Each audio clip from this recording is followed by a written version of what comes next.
मैं तुम्हारी मदद कर सकता क्या तुम मुझे बार बार सपना देखने से रोक सकते हो जिसमें कोई मुझे मार रहा है और मैं जानती भी नहीं कि वो कौन है? हूँ। आज तुम्हारा बर्थडे है? हाँ। हेलो। तो बर्थडे में क्या खास है? केक खाओ, प्रेजेंट्स खोलो और सो जाओ। मुझे तो बर्थडे में नहीं, कुछ ये खास सिंबॉलिक है, समझी? तुम्हें जो मारना चाहता है वो जानता है आज तुम्हारा बर्थडे है।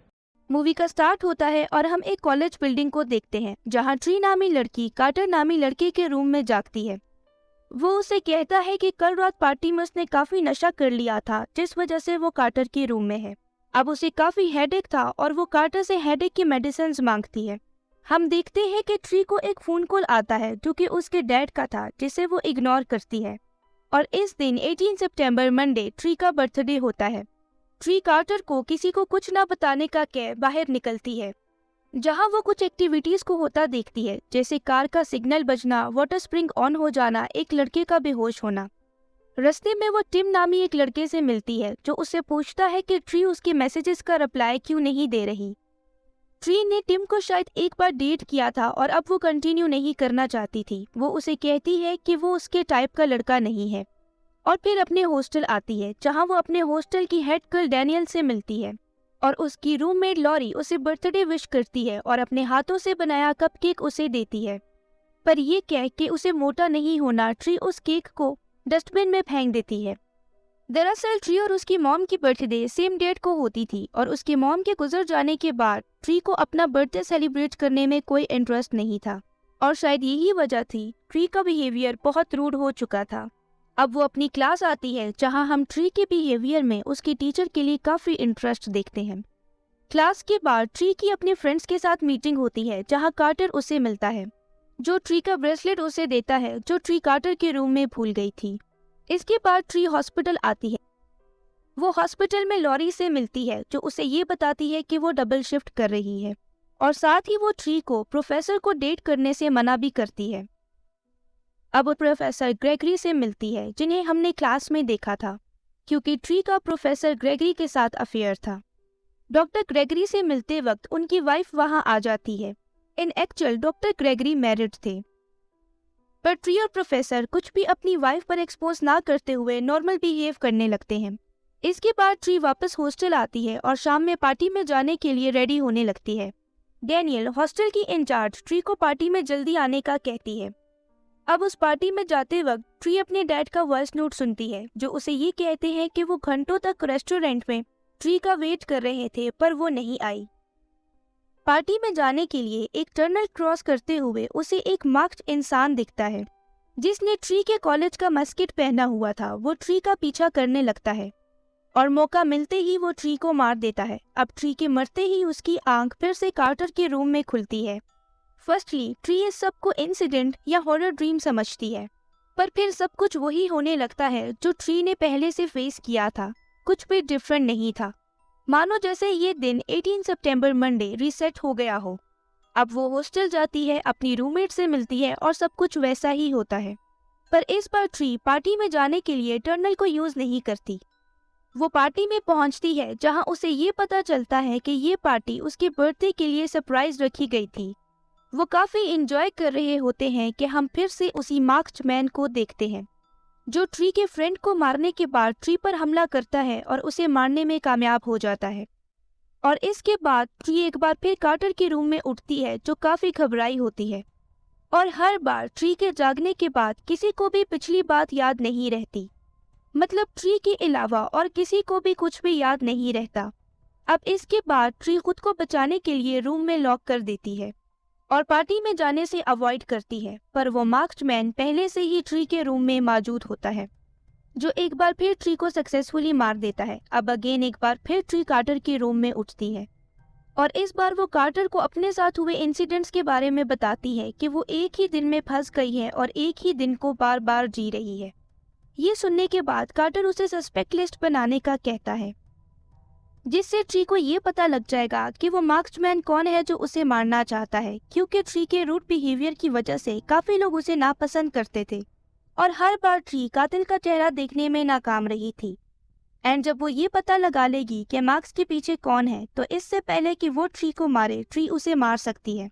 एंड वैसे भी ट्री के पास फिलहाल अनलिमिटेड लाइफ्स हैं एंड न्यू डे स्टार्ट होने पर किसी को कुछ भी याद नहीं रहेगा। ट्री को यह आइडिया काफी पसंद आता है। अब वो सस्पेक्ट लिस्ट बनाती है और सभी उन लोगों को लिस्ट में शामिल करती है जिनके साथ ट्री ने कुछ बुरा किया था, और फिर एक एक कर अपने सभी सस्पेक्ट्स को मॉनिटर करने लगती है, जिससे उसे बहुत सी बातें पता लगती हैं, जैसे कि टिम गे है, डैनियल स्टेफनी, और उसकी सस्पेक्ट लिस्ट में कोई भी उसका मर्डरर नहीं है।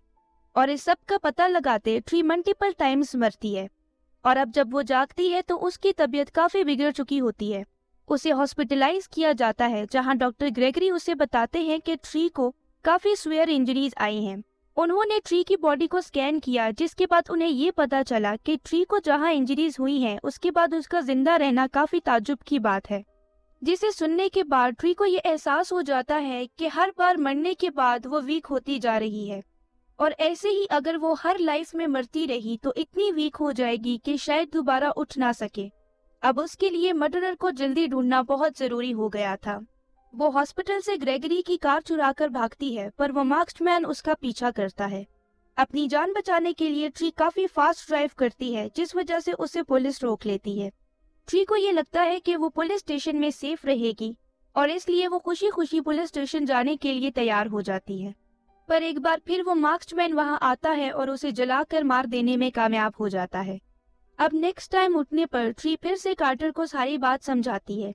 रेस्टोरेंट में बातें करते वक्त ट्री की नजर एक न्यूज पर पड़ती है, जहां वो एक किलर जॉन के बारे में सुनती है, जिसने अब तक 6 लड़कियों को मार दिया था, और वो ट्री के कॉलेज कैंपस वाले हॉस्पिटल में एडमिट था। और ट्री को लगता है कि जॉन ने ही उसका मर्डर किया है, क्योंकि वो एक सीरियल किलर है एंड काफी लड़कियों को फॉर नो रीजन मार चुका है। ये सुनते ही ट्री फौरन हॉस्पिटल जाती है, पर जॉन एक पुलिस ऑफिसर को मारकर पहले ही फ्री हो चुका था।